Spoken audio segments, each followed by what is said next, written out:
사람이 재능이 많다는 것 얼마나 큰 축복입니까? 사람이 지식이 많다는 것 얼마나 큰 자산입니까?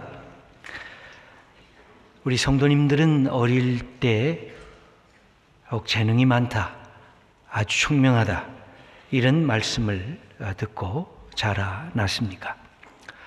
스스로 생각할 때에 나 자신 어떤 달란트, 재주, 재능이 있는가 그렇게 스스로 꼽아본 적이 있습니까? 그런데 옛말에 재승덕박이라고 하는 말이 있습니다. 재능이 많으면 덕이 모자란다는 말입니다. 정말 재능이 많은 사람들은 조심해야 할 것이 있는데 재능이 많으면 많을수록 자기 자신의 성품과 인품을 갖추어야 한다는 그런 뜻입니다. 이런 말도 있습니다. 부재승덕이라고 하는 말이 있습니다. 안일 부를 써서 재능과 지식이 덕을 넘어가지 않게 하라는 말입니다.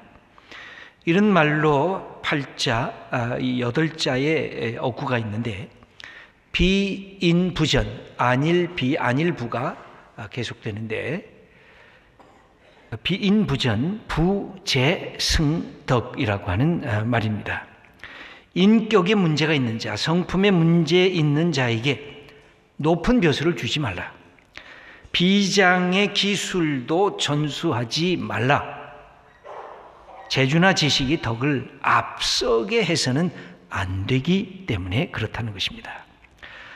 왜냐하면 덕이 없는 재능은 때때로 위험합니다. 남을 해칠 수가 있습니다. 그 재능이 자기 자랑하는 교만에 머물 수가 있습니다. 덕이라고 하는 말은 나보다 남을 먼저 생각하고 공동체의 이익을 추구하는 그런 성품을 우리가 덕이 있다 그렇게 말을 합니다. 사도 바울도 2000년 전에 비슷한 말씀을 우리에게 가르쳐 준 적이 있습니다. 자기 자랑 속에 분파하고 있는 고린도 교인들을 향해서 고린도전서 8장 1절에 이렇게 말씀하십니다. 함께 읽겠습니다. 지식은 교만하게 하며 사랑은 덕을 세우나니. 지식 좀 갖고 있다고 남하고 끊임없이 비교하고 자기의 지식을 자랑하는 모습이 있다는 것입니다. 그러나 사랑은 함께 더불어 용납하고 배려할 줄 아는 마음을 갖고 있기에 공동체 덕을 세우게 된다는 것입니다. 여기서 바울은 재능이나 지식을 무가치하다고 거절하는 것은 결코 아닐 것입니다. 어떤 지식을 거절하는 걸까요? 사랑 없는 지식, 자기 자랑만 하는 지식이 위험하다고 지적을 하는 것입니다. 왜 그렇습니까? 사랑 없는 지식은 인간을 이기적이고 교만한 인간으로 만들기 때문에 그렇습니다. 사랑이 동반된 지식이 있어야 공동체가 살아나는 것입니다.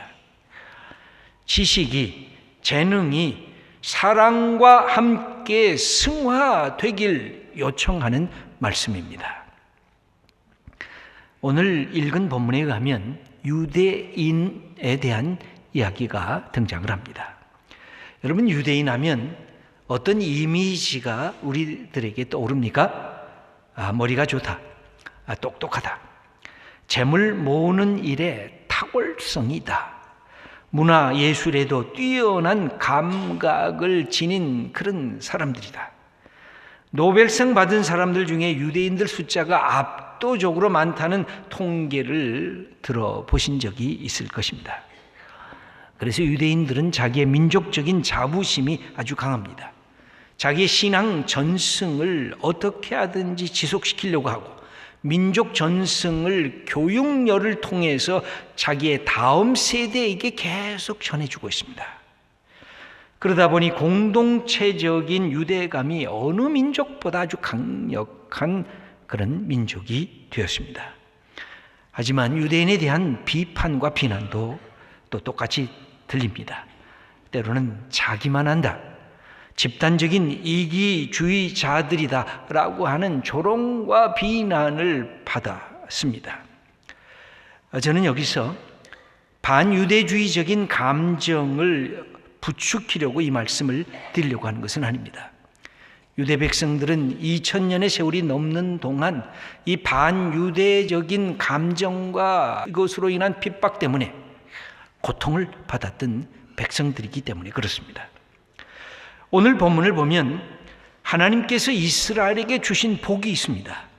17절과 18절은 5가지의 특권을 그들에게 줬는데 핵심은 이것입니다. 너희들이 유대인이 아니더냐? 너희들이 율법을 받지 않았더냐? 너희들이 하나님의 뜻을 분별할 수 있지 않더냐? 그런 질문입니다. 19절에서 20절은 너희들이 그런 직책을 가졌으니까 사회적인 역할, 이웃과의 역할을 할 수 있는데 남을 인도하는 자고 남을 가르치는 선생이 아니더냐라고 하는 그런 이스라엘 백성들이 갖게 되는 특권, 역할, 이스라엘 백성들에게 특별히 주어진 자랑스러운 것들입니다. 여러분, 이렇게 자랑스러운 것이 있게 되면 누구나 자부심을 갖게 됩니다. 자부심이란 얼마나 귀한 것입니까? 인생에서 자부심이 없이 살아갈 수 있지 않지 않습니까? 자부심은 내게 사명감을 줄 수 있는 그 힘이 있습니다. 그런데 이 자부심이 이기적인 욕심, 이기적인 욕망과 만나면 자만심이 되고 그리고 오만함으로 전락하게 되는 것을 지적합니다.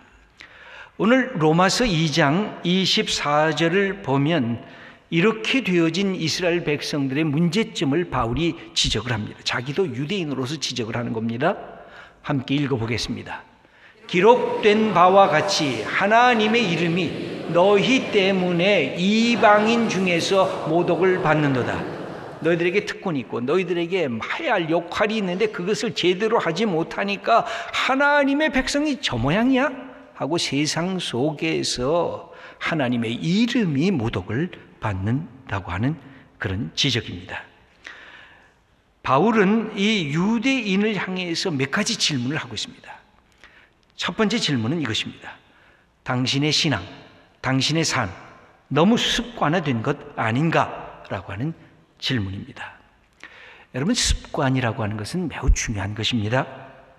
필요하고 소중한 것이기까지 합니다. 왜 그렇습니까? 삶을 효율적으로 만드는 것이 습관입니다. 삶에 불필요한 에너지 소모를 막아주는 것도 습관입니다. 그래서 가장 소중한 것일수록 습관화하는 능력이 필요한 것입니다. 여러분, 주일날이 되면 우리가 이렇게 주님 앞에 나와 예배를 드리는데 이게 처음 시작할 때는 사실 쉽지가 않습니다. 그런데 우리의 삶에 이게 체득이 됐습니다. 내가 주일이면 먼저 하나님께 예배 드려야지. 그래서 우리의 삶의 신앙의 내용이 되어버렸습니다. 이게 얼마나 큰 축복인지를 모릅니다. 그럼에도 불구하고 이것이 습관 자체만으로 멈춰서는 순간 뭐가 잃어버릴까요? 생동력을 잃어버립니다. 그 속에 내용이 상실되게 됩니다. 여러분, 신앙은 이 습관을 속에 들어오지만 습관을 늘 넘어서야 됩니다. 예수님을 향했던 처음 사랑이 시간이 지나면서 그 삶의 내용들이 습관화되어 갑니다. 그러면서 뭐가 사라집니까? 처음 사랑의 그 두려움과 떨림, 처음 사랑의 설렘과 기대도 서서히 사라져 버리는 것, 그것이 문제입니다. 습관의 문제는 그것입니다. 예수님 당시에 바리새인들과 서기관인들 놀라운 사람들입니다. 신앙의 철두철미 그 말씀을 자기의 삶에 습관화시켰던 사람들입니다. 그런데 예수님이 그들을 보자마자 우중한 것이 있습니다. 아주 질타하셨습니다. 화 있을진지요. 최고의 종교 지도자들을 향해서 그렇게 말씀하셨습니다. 왜 그랬을까요? 가슴에 뜨거움이 없는 신앙으로 바뀌어졌다는 겁니다. 신앙인이 아니라 종교인으로 멈춰섰다는 것입니다. 하나님을 살아계신 분으로 하나님을 섬기는 것이 아니라 그냥 예배드리면 그냥 뭐 괜찮겠지 하는 그런 종교의 대상으로 멈춰섰다는 것입니다. 기대하는 마음도 사라지고 두렵고 떨리는 마음도 사라지고 설렘도 사라져버린 그런 신앙의 양태를 예수님은 용납하지 않으셨습니다. 그 신앙은 형식화된 종교다. 그 신앙은 죽어버린 화석과도 같이 되어진 그것은 신앙이라고 할 수가 없다. 왜 그렇습니까? 신앙이란 살아계신 하나님과 만나고 하나님과 대화하고 하나님과 사랑하는 것인데 그것을 잊어먹은 형식만 남은 그 종교성, 그것은 참된 신앙의 모습이 아니라고 예수님께서는 지적하고 있는 것입니다. 예수님의 비유 중에 누가복음 15장에 나오는 탕자의 비유는 오늘 우리의 본문을 잘 표현해 주고 있습니다. 로마서 1장이 아버지의 뜻을 어기고 세상에 나가서 허랑방탕한 둘째 아들 탕자의 모습을 비유하고 있다고 한다면, 로마서 2장은 유대인의 모습인데 마치 집을 나가지도 않고 아버지와 함께 있었고 아버지의 말씀도 대충 잘 들었고, 그러나 자기의 동생이 올 때 매몰차게 거절했던 이 첫째 아들의 모습이 2장에 나오는 유대인들의 모습이기도 한 것입니다. 맏아들은 어떤 생각을 갖고 있었을까요? 자의식이 있었습니다. 아주 오만한 자의식이 있었습니다.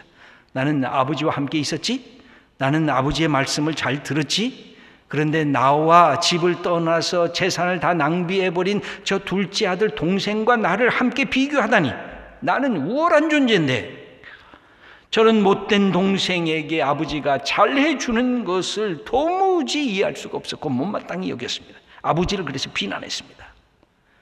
그런데 아버지의 뜻은 달랐던 것입니다.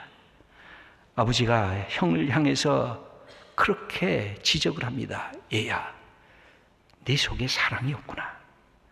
내 속에 용납하는 마음도 없구나. 내 속에 동생을 향한 배려가 없구나. 동생이 돌아왔으면 바로 내 아들이고 네 동생 아니더냐.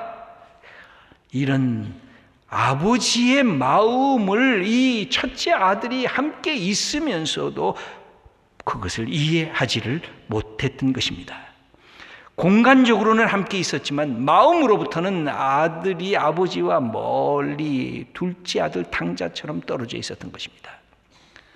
그래서 이 본문을 깊이 연구하는 분들이 둘째 아들은 집 나간 탕자고 첫째 아들은 집 안에 있는 탕자다, 그렇게 말을 합니다. 아버지를 떠났던 것입니다. 마음으로부터 떠났던 것입니다. 여러분, 이런 모습이 우리들 속에는 없는 것일까요? 우리는 하나님을 믿는다고 하는 외적인 표지를 갖고 있습니다. 주일만 되면 예배도 참석을 합니다. 세례 받아야 된다 그래서 세례도 받았습니다. 어느 날 교회의 직분인 재직이라고 하는 그 하나님의 주신 직분도 맡게 됐습니다. 다른 사람들이 볼 때는 괜찮은 그리스도인입니다. 너 아주 종교적인 특색을 많이 갖고 있는 사람이다, 이렇게 말을 할 수가 있습니다.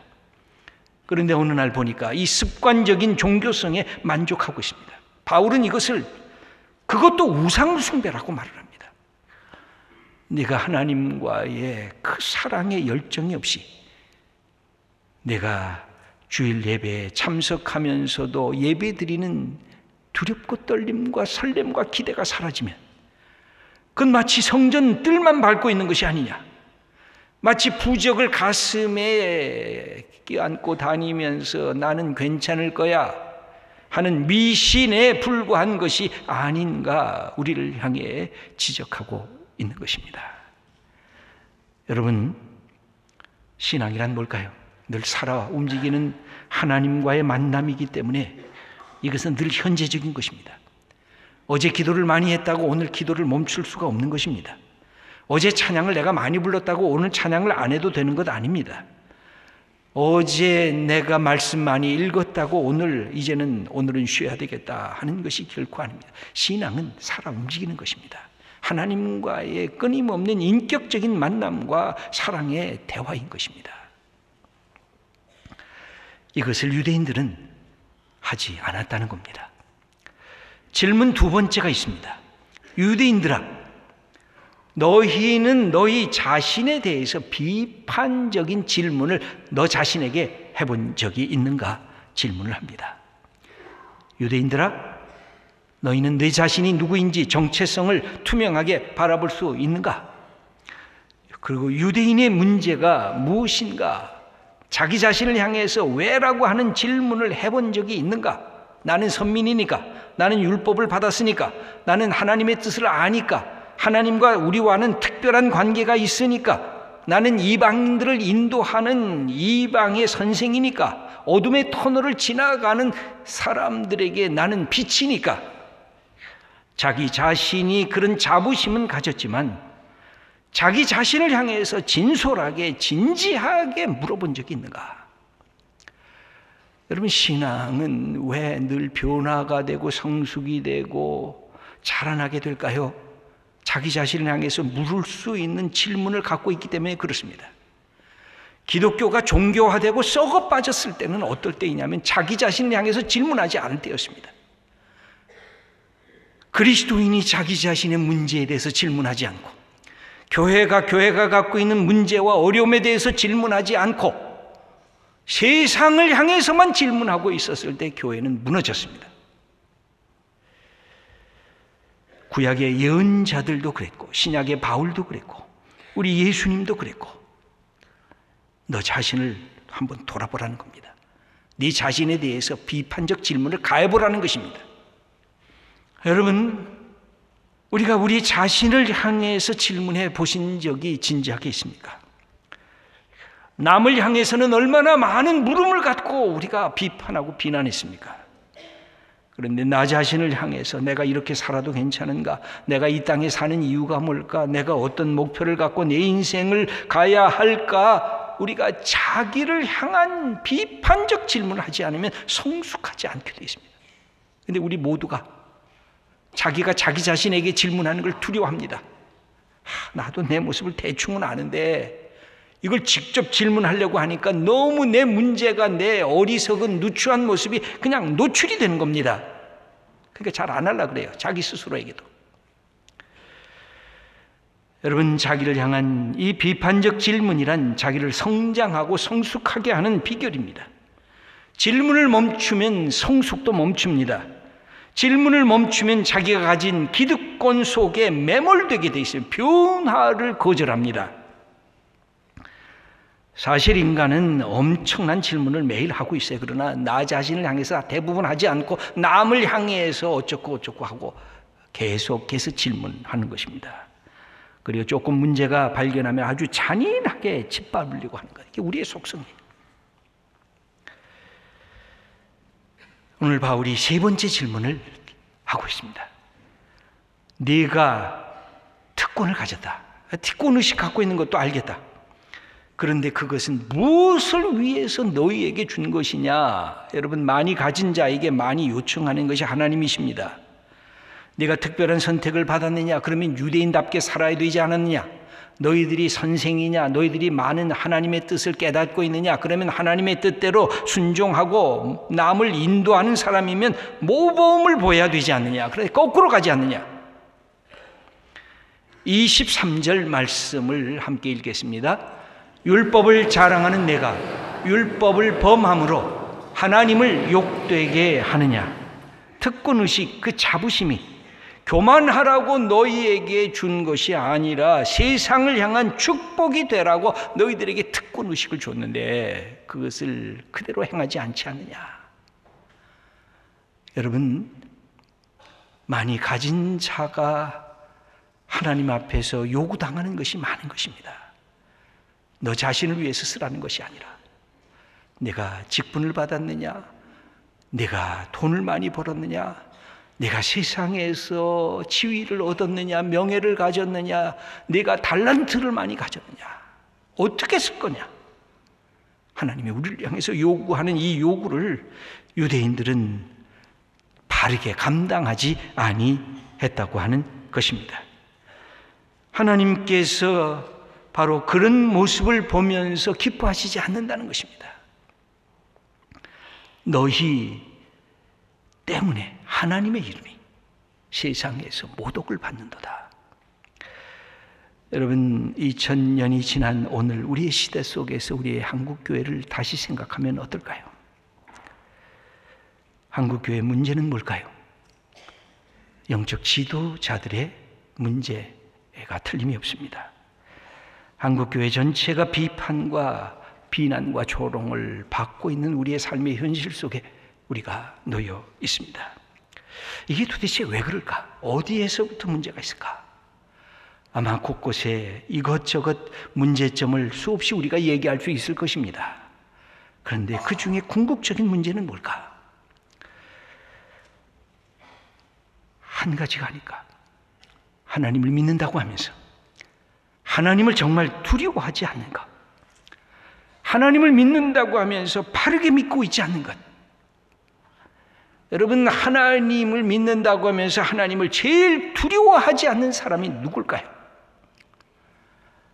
목사들입니다. 두 번째가 누굴까요?